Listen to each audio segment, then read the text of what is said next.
If you've gotten to this point, you have most probably done a lot of research on ICF. You know what the blocks look like, and you know how they stack together like giant Lego blocks. And the kids think it's really cool because they can pick up a whole 4-foot form. You know, it only weighs about 5 pounds. So they feel like they're working with gigantic Lego blocks. And basically it's what it is, and you've seen it. But when you see it on your site, it's really exciting. So we've gotten the excavation done. Our forms have been delivered to the site. The guys have gone in and they've laid out exactly where every corner is going to go. We start putting down our forms and our bracing for our footing. If you've researched very much about us, you know that there is one thing that we do that's different from almost every other ICF builder. We use a monolithic pour. We pour our footings and our walls at the same time. I think it's vitally important. There's a problem with concrete. When concrete gets hard, it's just a really big sponge. And if you put water on concrete, the concrete will absorb the water. It's very porous. If you would look at a concrete sidewalk when it's raining, the rain starts hitting the concrete and it changes colors. Why does it change colors? It changes colors because the concrete's absorbing that water. If you build a wall and a footing out of concrete and you have groundwater that comes up, in Southwest Missouri, we have lots of groundwater.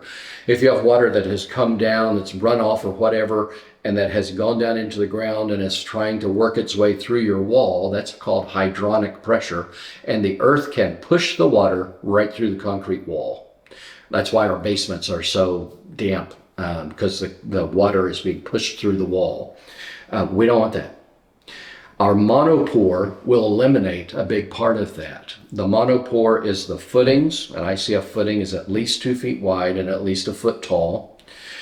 So it's the footings and the wall at the same time. And we've got specialized forms that we have developed that allow us to do this monopore.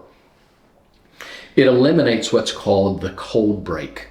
So if this is your footing, 2 feet wide and 1 foot tall, and then you're going to just traditionally put another wall on top of it, that joint between the footing and the wall, that joint is called a cold break. It's never going to be a perfect joint. Water can infiltrate that joint. Small bugs like termites or ants or spiders or whatever could crawl through that in different parts where there's imperfections.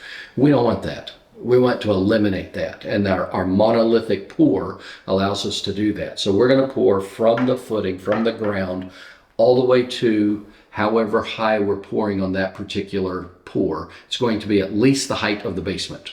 If you are building a slab on grade, it's going to be from the floor, from the ground, all the way to the top plate, however tall that is.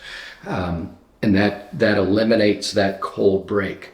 The other thing that we're going to do with our concrete walls, anything that's going to be below grade, anything that's below the grass, we mix a product called Xypex into the concrete in the truck. It's the second part that goes into the part that makes concrete.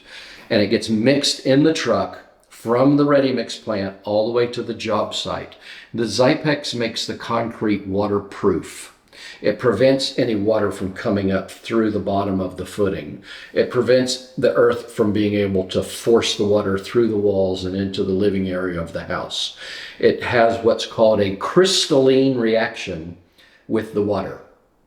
It's over my head, okay? I'm not a chemist, but you can do the research and see how it works. They've got some on the Xypex website. They've got some videos and shows how it works. But basically, it makes your concrete waterproof forever.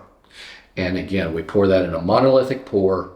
So when you come out on pour day, which is a very exciting time in building the house, the big giant concrete trucks show up, the big massive concrete pump trucks show up, and we're going to pour the whole wall, footings and walls, all at the same time. And that's the first stage of your dry-in, pouring the concrete into the ICF walls.